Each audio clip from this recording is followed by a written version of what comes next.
நம்ம பார்க்க போகிறது என்னன்னு பார்த்தோன்னா கே மேப் வேரியபிள். கே மேப்புன்னு சொல்லுவாங்க. கே மேப்புனா கார்னர் மேப் அப்படின்னு சொல்லுவாங்க. இந்த ஃபார்ம் வந்து பார்த்தோன்னா எஸ்ஓபி ஃபார்ம்னு சொல்லுவாங்க. SOP sum of product. சரியா? இது புரியுதா? Sum of product. இந்த கே மேப் வேரியபிளில் பெரிய பெரிய ஈக்குவேஷன்லாம் சால்வ் பண்ணலாம், அந்த சிம்பிளிஃபை பண்ணலாம். அதுக்காக தான் இந்த ஷார்ட்கட்டை யூஸ் பண்ணாங்க. ஃபர்ஸ்ட் ஆஃப் ஆல் வந்து பார்த்தோன்னா 3K variable, 4K variable, 5K variable இருக்குது. 3Kனா 3K map, 4K map, 5K map இல்லை. ஃபார் எக்ஸாம்பிள் 2 4 கியூப் அப்படின்னா எப்படி சொல்லுவோம்? 2 2s are 4, 4 2s are 8. அப்போது 2 power 4னா 2 2s are 4, 4 2s are 8, 8 2s are 16. அப்போ 2 for 5னா 2 2s are 4, 4 2s are 8, 8 2s are 16, 62s are 32. இதுதான் வந்து பார்த்தோன்னா வேரியபிள் அளவீடு. இது கே மேப்பில் இன்னொரு விஷயம் என்னன்னு பார்த்தீங்கன்னா ஸ்கொயராக கால்குலேட் பண்ணுறது தான் இதோட கே மேப்போட ரூல். சரிங்களா? இந்த ரூலை நீங்கள் மறக்கக்கூடாது. இதில் வந்து பார்த்தோன்னா இன்னொரு ரூல் என்னன்னு பார்த்தோன்னா அந்த பாக்ஸ் வந்து நம்ம வந்து சிம்பிளிஃபை பண்ணும்போது ஃபர்ஸ்ட் ஆஃப் ஆல் பேரில் பண்ணலாம். பேர் ஒன்று. ரெண்டாவது வந்து குவாடு அப்படின்னு சொல்லுவாங்க. குவாடு. மூணாவது வந்து பார்த்தோன்னா ஆக்டெட். Sorry, OCTET octet. ஆக்டெட்னா பேர்னா 2, குவாடுனா 4, ஆக்டெட்னா 8. ஆக்டெட்னா 3, 8. இதே ரூலை நீங்கள் மறக்கவே கூடாது. ஃபஸ்ட்டு நம்ம என்ன பண்ணலாக்க 3K வேரியபிள்னு ஒன்று இருக்குது, அதை நம்ம போட்டு பார்க்கலாம். சரியா? 3K வேரியபிள் எப்படி போகிறது அப்படின்றது நம்ம வந்து ஈஸியாக ஐடென்டிஃபை பண்ணலாம். எப்படி ஐடென்டிஃபை பண்ணலாம்? 3K வேரியபிளில் ஒரு 3K வேரியபிள்னாவே எப்படி இருக்குனாக்கா பாருங்கள், கொஸ்டின் எழுதுறேன்.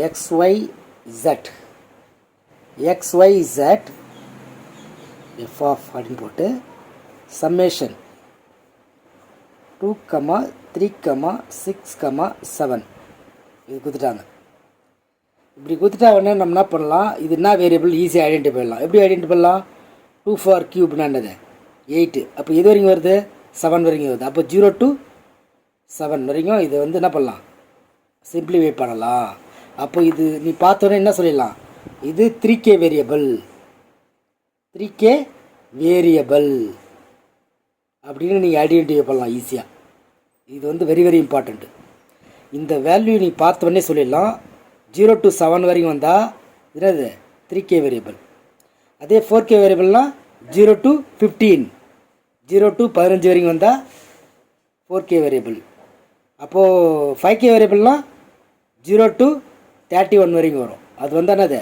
5K variable. இது நீங்கள் மறக்கவே கூடாது. சரியா? இது எப்படி நம்ம சிம்பிளிஃபை பண்ணலான்னாக்கா ஃபர்ஸ்ட் ஆஃப் ஆல் வந்து பார்த்தா கார்னர் மேப் போடணும். கார்னர் மேப் போடும்போது இந்த டேபிள் கரெக்டாக போடணும். சில பேர் டேபிள் போடுறது வந்து ஐயோ நான் எத்தனை கோடு போடுறது ஞாபகம் வச்சுக்குது சார் அப்படின்னு கேட்டேன்னா நாமம் போடுவாங்க. பார்த்தீங்களா? நம்மளை நிறைய பேர் நாமம் போடுறது பார்த்துருப்பீங்க. ஆசை காட்டி நாமம் போடுற ஆளுங்கலாம் பார்த்துருப்பீங்க. ஏன்னா இப்போ வந்த உலகத்தில் வந்து கைவந்த கலை அந்த நாமம் தான். அந்த நாமத்தை நீங்கள் இப்படி ஞாபகம் வச்சுக்கோங்க. ஒரு கட்டம் போட்டுருங்க, 2 கோடு 3 கோடு போட்டுன்னா அதுதான் முடிஞ்சிச்சு. இது 2K வேரியபிள்ன்றதுனால ஒரே ஒரு ஸ்ப்ளிட்டு. இது புரிஞ்சுதா? உங்களுக்கு புரிஞ்சிருக்குன்னு நினைக்கிறேன். அடுத்தது இது வந்து என்ன சொல்லுவாங்கன்னா செல் அட்ரஸ்ன்னு சொல்லுவாங்க. செல். இந்த செல் அட்ரஸ் வந்து நம்ம எப்படி ஐடென்டிஃபை பண்ணலாம்னா 0 1, இது 2, இது 3, இது 2, இது 3ன்னு ஏன் வருது அப்படின்றது கேட்கலாம். அது நான் சொல்கிறேன். இப்போ 4 5, இது 6, இது 7. ஏன் சார் இது வந்து பார்த்தோன்னா 0 1 2 3 தானே வரிசையாக சீக்வன்ஸியாக வரணும் அப்படின்னா அதுதான் இங்கே ட்ரிக்கியே இருக்குது. நீங்கள் என்ன பண்ணணும்?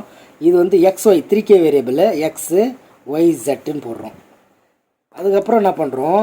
இதோடைய அளவு உங்களுக்கு தெரியும். என்ன தெரியும்னாக்கா இது நுண் அட்ரஸ் வந்து கால்குலேட் பண்ணுறதுக்காக இந்த பைனரி ஃபார்ம் வருது. 0 0 0 1 1 1 1 0. இது மறக்கவே கூடாது. 1 1 1 0. இங்கே பாருங்கள், 1 0 வந்துட்டு தான் 1 1 வரணும். ஏன் வந்து இது சீக்வன்ஸே வராமல் இங்கே மாறி வருதுனாக்கா அதுதான் கே மேப். இந்த கே மேப்போட ட்ரிக்கி அதுதான். இது மாதிரி நீங்கள் ஞாபகம் வச்சு தான் ஆகணும். இங்கே வந்து 0 1 தான் வரும். 0னா எக்ஸு, எக்ஸ் பாரு, 1னா எக்ஸு. இது புரியுதா உங்களுக்கு? இது வெரி வெரி இம்பார்ட்டண்ட்டு இந்த ஈக்குவேஷன். இந்த பைனரி ஃபார்ம் வந்து இப்படி தான் எழுதணும் கே மேப்பில். இதை நீங்கள் 10 போட்டு 11 போட்டால் சிம்பிளிஃபை பண்ணுன்னா ஆன்சர் வராது. அதனால் வந்து இந்த ஃபார்மேட்டை நீங்கள் ஞாபகம் வச்சுக்கணும் கே மேப்பில். இப்போ 0 0 வரும்போது இது எப்படி நான் எழுதலாம்னா ஒய்இசட்டை ஒய் பார் ஜெட் பார்னு எழுதலாம். ஏன்னா 0 0 வந்தால் பாரு, 1 வந்தால் பார் இல்லாமல் வரும். சரியா? அப்போது என்ன சொல்லலாம், இதை Y bar Z, Y Z ஏன் வரும் 1 1 வரதுனால ஒய் ஜெட். இதே என்ன வரும் ஒய் ஜெட் பார். இது உங்களுக்கு எல்லோரும் புரிஞ்சிருக்குன்னு நினைக்கிறேன். இப்போது என்ன வேல்யூ கொடுத்துக்கிறாங்க பாருங்கள், அப்படியே சப்ஸ்டியூட் பண்ணுங்க பார்க்கலாம். ஈஸியாக இருக்கா உங்களுக்கு? 2 வந்துக்குது. 2 இங்கே இருக்கா 2, 3 இருக்கா 3, 6 இருக்கா 6, 7 இருக்கா நுண்ணற்ற 7 இருக்குது.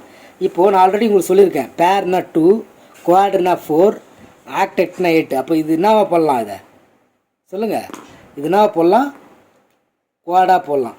குவாடு போடலாமானவா? குவாடு அப்படின்னு சொல்லுவாங்க. குவாடுனா 4 நம்ம என்ன பண்ணுறோம், சிம்பிளிஃபை பண்ணுறோம். இந்த 4 எப்படி சிம்பிளிஃபை பண்ணலாம்?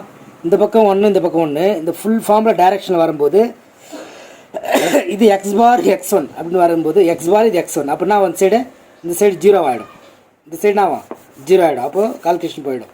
இப்போ இந்த பக்கம் காமனான வேல்யூ டேர்ம் எடுக்க முடியும் போது 0 ஆகிடுது. இந்த பக்கம் காமன் டேர்ம் எடுக்கிறோம், Y Z Y bar Z. இதில் காமன் டேர்ம் என்னது? ஜெட்டு ஜெட் பார்னா 0 ஆகிடும், கேன்சல் ஆகிடும். அப்போது ஒய் த ஆன்சர். இது உங்களுக்கு எல்லாருக்கும் புரிஞ்சிருக்குன்னு நினைக்கிறேன். ஏன்னா இது வந்து ரொம்ப சிம்பிள். ஏன் இங்கே 0 வருதுன்னு கேட்டிங்கன்னா, இங்கேயும் 1 வேல்யூ இங்கேயும் 1 வேல்யூ. இது டைரெக்ஷனில் நம்ம காமன் டேர்ம் எடுக்க முடியாது. எக்ஸ் பார் இருக்குது, இங்கே எக்ஸ் இருக்குது. அப்படின்னா ரெண்டுமே கேன்சல் ஆகிடும். அப்போ இந்த பக்கம் 0 ஆகிடும் சைடு.